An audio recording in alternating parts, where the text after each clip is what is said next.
Om Shanti. Good morning. आज प्यारे बाबा के मधुर महावाक्य सुनते हैं। 25 जून 2025 के महावाक्य हैं। आज प्यारे बाबा बोले, मीठे बच्चे, बाप तुम्हें नई दुनिया के लिए राजयोग सिखला रहे हैं, इसलिए इस पुरानी दुनिया का विनाश भी जरूर होना है। प्रश्न है आज का, मनुष्यों में कौन सी एक अच्छी आदत पड़ी हुई है लेकिन उससे भी प्राप्ति नहीं होती? मनुष्यों में कौन सी एक अच्छी आदत पड़ी हुई है लेकिन उससे भी प्राप्ति नहीं होती? उत्तर बाबा ने दिया है, मनुष्यों में भगवान को याद करने की जैसे आदत पड़ी हुई है। जब कोई बात होती है तो कह देते हैं, हे भगवान। सामने शिवलिंग आ जाता है, लेकिन पहचान यथार्थ न होने के कारण प्राप्ति नहीं होती है। फिर कह देते, सुख दुख सब वही देता है। तुम बच्चे अभी ऐसे नहीं कहेंगे। ओम शांति। बाप जिसको रचता कहा जाता है, किसका रचता? नई दुनिया का रचता। नई दुनिया को कहा जाता है स्वर्ग व सुख धाम। नाम कहते हैं परंतु अर्थ समझते नहीं हैं। श्री कृष्ण के मंदिर को भी सुखधाम कह देते हैं। अब वह तो हो गया छोटा मंदिर। श्री कृष्ण तो विश्व का मालिक था। बेहद के मालिक को जैसे कि हद का मालिक बना देते हैं। श्री कृष्ण के छोटे से मंदिर को सुखधाम कहते हैं। बुद्धि में यह नहीं आता है कि वह तो विश्व का मालिक था, भारत में ही रहने वाला था। तुमको भी पहले कुछ पता नहीं था। बाप को तो सब कुछ पता है। वह सृष्टि के आदि मध्य अंत को जानते हैं। अभी तुम बच्चे जानते हो। दुनिया में तो यह भी किसको पता नहीं है, ब्रह्मा विष्णु शंकर कौन है? शिव तो है ऊंचते ऊंच भगवान। अच्छा, फिर प्रजापिता ब्रह्मा कहाँ से आया? है तो मनुष्य ही। प्रजापिता ब्रह्मा तो जरूर यहाँ ही चाहिए ना, जिससे ब्राह्मण पैदा हो। प्रजापिता माना ही मुख से एडॉप्ट करने वाला। तुम हो मुख वंशावली। अब तुम जानते हो कि कैसे ब्रह्मा को बाप ने अपना बनाकर मुख वंशावली बनाया है। इनमें प्रवेश भी किया, फिर कहा कि यह हमारा बच्चा भी है। तुम जानते हो ब्रह्मा नाम कैसे पड़ा, कैसे पैदा हुआ, यह और कोई नहीं जानते हैं। बाबा एक बात अंडरलाइन करते, तुम जानते हो। ये जितने भी बाबा की ज्ञान की बातें हैं, बाबा कहते तुम ब्रह्मा मुख वंशावली हो। तुम जानते हो कैसे ब्रह्मा को बाप ने अपना बनाकर मुख वंशावली बनाया। ये बाबा कहते तुम जानते हो ब्रह्मा नाम कैसे पड़ा, कैसे पैदा हुआ, ये और कोई नहीं जानते। सिर्फ महिमा गाते हैं कि परम पिता परमात्मा ऊंचते ऊंच है, परंतु यह कोई की बुद्धि में नहीं आता कि ऊंचते ऊंच बाप है। हम सभी आत्माओं का वह पिता है, वह भी बिंदु रूप ही है। उनमें सृष्टि के आदि मध्य अंत का ज्ञान है। यह नॉलेज भी तुमको अभी मिली है, पहले जरा भी ये ज्ञान नहीं था। मनुष्य सिर्फ कहते रहते हैं ब्रह्मा विष्णु शंकर, परंतु जानते कुछ भी नहीं। तो उन्हों को ही समझाना है। अभी तुम समझदार बने हो, जानते हो कि बाप ज्ञान का सागर है।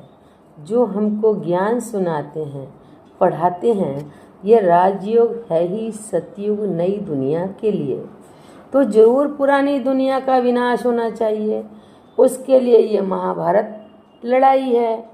आधा कल्प से लेकर तुम भक्ति मार्ग के शास्त्र पढ़ते आए हो। अब तो बाप से डायरेक्ट सुनते हो। बाप कोई शास्त्र नहीं बैठकर सुनाते हैं। जप तप करना, शास्त्र आदि पढ़ना, यह सब भक्ति है। अब भक्तों को भक्ति का फल चाहिए, क्योंकि मेहनत करते ही हैं भगवान से मिलने के लिए, परंतु ज्ञान से है सद्गति। ज्ञान और भक्ति दोनों इकट्ठे चल ना सके। अभी है ही भक्ति का राज्य, सब भगत हैं। हर एक के मुख से ओ गॉड फादर जरूर निकलेगा।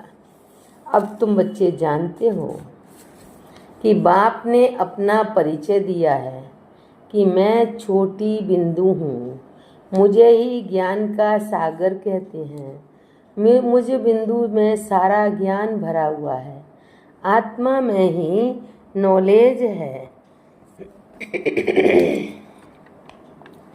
आत्मा में ही नॉलेज रहती है। अभी तुम बच्चे समझते हो कि उनको परम पिता परमात्मा कहा जाता है।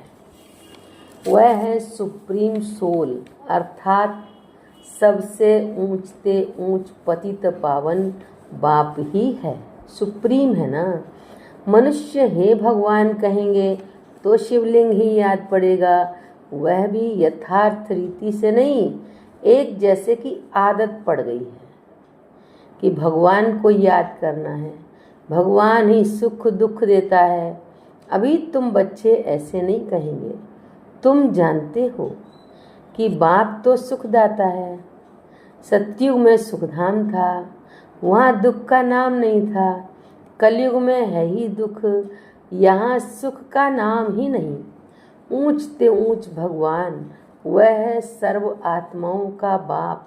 यह किसको पता नहीं है कि आत्माओं का बाप भी है। कहते भी हैं हम सब ब्रदर्स हैं, तो जरूर सब एक बाप के बच्चे ठहरे ना। कोई फिर कह देते कि वह तो सर्वव्यापी है, तेरे में भी है, मेरे में भी है। अरे तुम तो आत्मा हो, यह तुम्हारा शरीर है, फिर तीसरी चीज कैसे हो सकती है?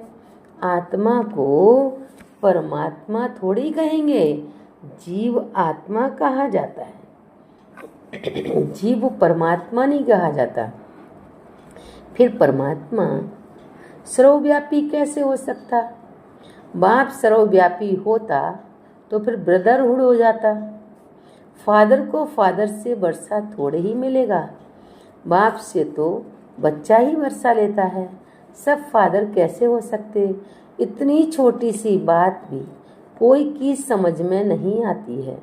तब बाप कहते हैं, बच्चे हमने आज से 5000 वर्ष पहले तुमको कितना समझदार बनाया था। तुम एवर हेल्दी वेल्दी समझदार थे। इससे जास्ती समझदार कोई हो नहीं सकता। तुमको अभी जो समझ मिलती है यह फिर वहाँ नहीं होगी। वहाँ ये थोड़ी मालूम रहता कि हम फिर मिलेंगे गिरेंगे। ये मालूम हो तो फिर सुख की भासना ही ना आए। ये ज्ञान फिर प्रायलोप हो जाता है। यह ड्रामा का ज्ञान सिर्फ अभी तुम्हारी बुद्धि में है। ब्राह्मण ही अधिकारी रहते हैं।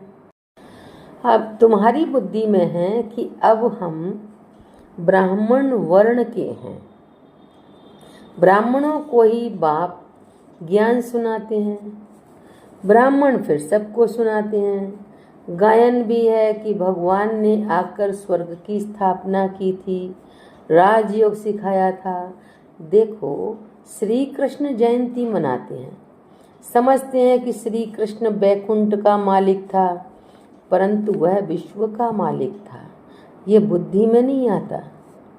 जब उनका राज्य था तो और कोई धर्म नहीं था, उनका ही सारे विश्व पर राज्य था और जमुना के किनारे था। अब तुमको ये कौन समझा रहे हैं? भगवान वाच। बाकी वह जो भी वेद शास्त्र आदि सुनाते वह हैं भक्ति मार्ग के। यहाँ तो खुद भगवान तुमको सुना रहे हैं। अभी तुम समझते हो हम पुरुषोत्तम बन रहे हैं, तुमको ही ये बुद्धि में है कि हम शांति धाम के रहने वाले हैं। फिर हम आकर 21 जन्मों की प्रारब्ध भोगेंगे। तुम बच्चों को अंदर में खुशी से गदगद होना चाहिए कि बेहद का बाबा शिव बाबा हमको पढ़ा रहे हैं। वह ज्ञान का सागर है, सृष्टि के आदि मध्य अंत को जानता है। ऐसा बाबा हमारे लिए आया है तो खुशी में गुदगुदी होती है। बाबा को या कहते हैं, बाबा हमने आपको अपना वारिस बनाया है। बाप बच्चों पर वारी जाते हैं। बच्चे फिर कहते हैं कि भगवान आप जब आएंगे तब हम आप पर वारी जाएंगे, अर्थात बच्चा बनाएंगे। यह भी अपने बच्चों को ही वारिस बनाते हैं।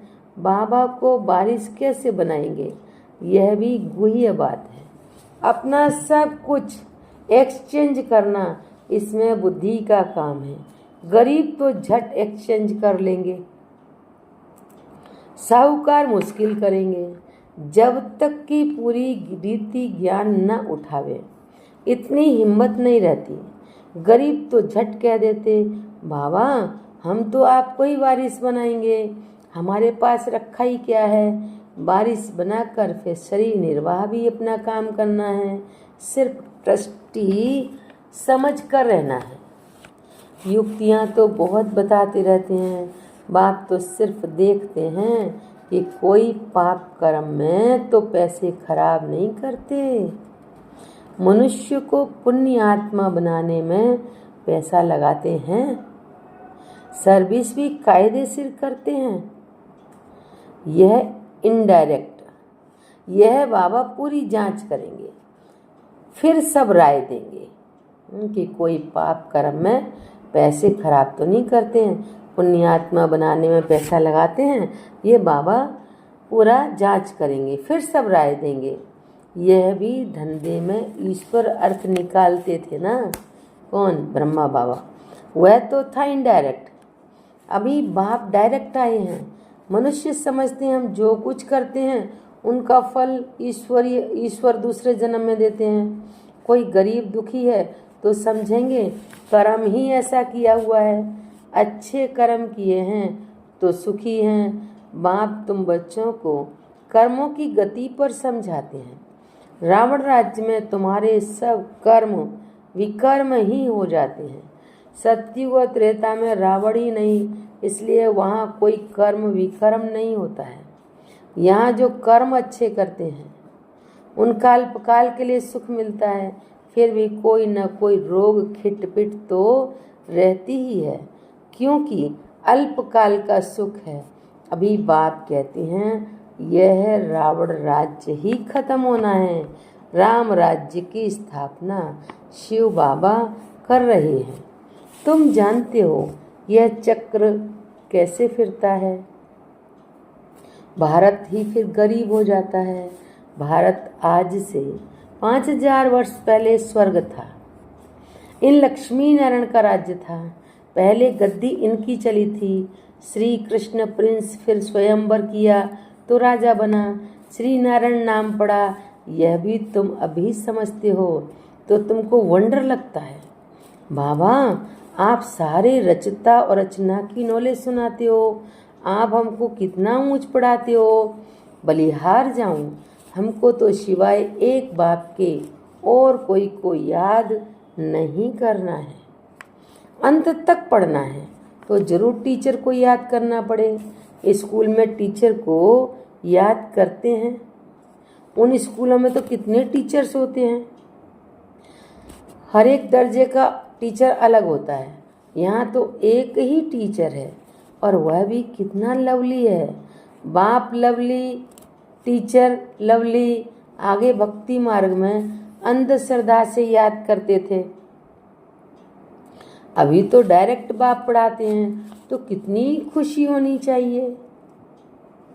फिर भी कहते हैं बाबा भूल जाते हैं। पता नहीं हमारी बुद्धि आपको क्यों नहीं याद करती है। गाते भी हैं ईश्वर की गत न्यारी है। बाबा आपकी गति और सदगति की मत तो बड़ी वंडरफुल है। ऐसे बाप को याद करना चाहिए। स्त्री अपने पति के गुण गाती है ना, अच्छा, बड़ा अच्छा है, यह है, उनकी प्रॉपर्टी है, अंदर में खुशी रहती है ना। यह तो पतियों का पति, बापों का बाप है। इनसे कितना हमको सुख मिलता है, और सबसे तो दुख मिलता है। हाँ, टीचर से सुख मिलता है, क्योंकि पढ़ाई से इनकम होती है। गुरु हमेशा किया जाता है वानप्रस्थ में। बाप भी कहते हैं मैं वानप्रस्थ में आया हूँ, यह भी वानप्रस्थ थी, मैं भी वानप्रस्थ थी, ये सब मेरे बच्चे भी वानप्रस्थी हैं। बाप, टीचर, गुरु तीनों ही इकट्ठे हैं। बाप टीचर भी बनते हैं, फिर गुरु बन साथ ले जाते हैं। उस एक बाप की ही महिमा है। यह बातें और कोई शास्त्र आदि में नहीं है। बाबा हर बात अच्छी रीति समझाते हैं। इनसे ऊंची नॉलेज कोई होती नहीं, न जानने की दरकार रहती है। हम सब कुछ जानकर विश्व के मालिक बन जाते हैं, फिर जास्ती क्या करेंगे। बच्चों की बुद्धि में यह हो तब खुशी में और उसी याद में रहें। पुण्यात्मा बनने के लिए याद में जरूर रहना चाहिए। माया का धर्म है तुम्हारे योग को तोड़ना। योग में ही माया विघन डालती है, भूल जाते हैं। माया के तूफान बहुत आते हैं, यह भी ड्रामा में नूद है। सबसे आगे तो यह है, तो इनको सब अनुभव होते हैं। मेरे पास जब आए तब तो सबको समझाऊं ना। यह सब माया के तूफान आएंगे, बाबा के पास भी आते हैं, तुमको भी आएंगे। माया का तूफान ही ना आए, योग लगा ही रहे तो कर्मातीत अवस्था हो जाए। फिर हम यहाँ रह ना सके। कर्मातीत अवस्था हो जाएगी तो फिर सब चले जाएंगे। शिव की बारात गाई हुई है ना, शिव बाबा आए तब हम सब आत्माएं जाएं। शिव बाबा आते ही हैं सबको ले जाने। सतयुग में इतनी आत्माएं थोड़ी होंगी। अच्छा, मीठे मीठे सिकी लधे बच्चों प्रति माता पिता बाप दादा का याद प्यार और गुड मॉर्निंग। रूहानी बाप की रूहानी बच्चों को नमस्ते। हम रूहानी बच्चों की रूहानी बाप दादा को नमस्ते नमस्ते नमस्ते। शुक्रिया बाबा, शुक्रिया। धारणा के लिए मुख्य सार है। पहली पॉइंट, शिव बाबा को अपना वारिस बनाकर सब कुछ एक्सचेंज कर देना है। वारिस बनाकर शरीर निर्वाह भी करना है, ट्रस्टी समझ कर रहना है। पैसे कोई भी पाप कर्म में नहीं लगाने हैं। दूसरी पॉइंट, अंदर खुशी में गुदगुदी होती रहे कि स्वयं ज्ञान का सागर बाबा हमको पढ़ा रहे हैं। पुण्य आत्मा बनने के लिए याद में रहना है। माया के तूफानों से डरना नहीं है।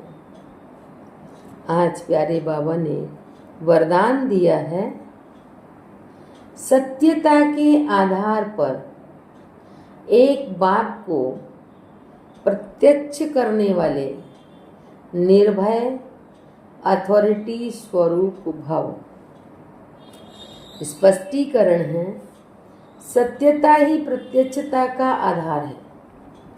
बाप को प्रत्यक्ष करने के लिए निर्भय और अथॉरिटी स्वरूप बनकर बोलो, संकोच से नहीं। जब अनेक मत वाले सिर्फ एक बात को मान लेंगे कि हम सबका बाप एक है और वही अब कार्य कर रहे हैं, हम सब एक की संतान एक हैं और यह एक ही यथार्थ है, तो विजय का झंडा लहरा जाएगा। इसी संकल्प से मुक्ति धाम जाएंगे और फिर जब अपना अपना पार्ट बजाने आएंगे तो पहले यही संस्कार इमर्ज होंगे कि गॉड इज वन। यही गोल्डन एज की स्मृति है।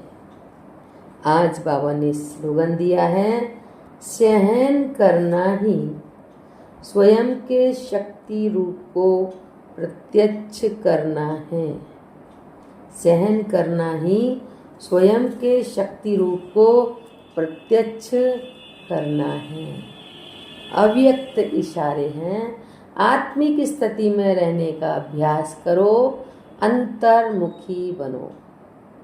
जैसे यह देह स्पष्ट दिखाई देती है वैसे अपनी आत्मा का स्वरूप स्पष्ट दिखाई दे, अर्थात अनुभव में आए। मस्तक अर्थात बुद्धि की स्मृति व दृष्टि से सिवाय आत्मिक स्वरूप के और कुछ भी दिखाई न दे, वह स्मृति में न आए। ऐसे निरंतर तपस्वी बनो, तब हर आत्मा के प्रति कल्याण का शुभ संकल्प उत्पन्न होगा। भल कोई अपने संस्कार स्वभाव के वश आपके पुरुषार्थ में परीक्षा के निमित्त बना हुआ हो, उसके प्रति भी सदा कल्याण का संकल्प उत्पन्न हो। अच्छा, ओम शांति।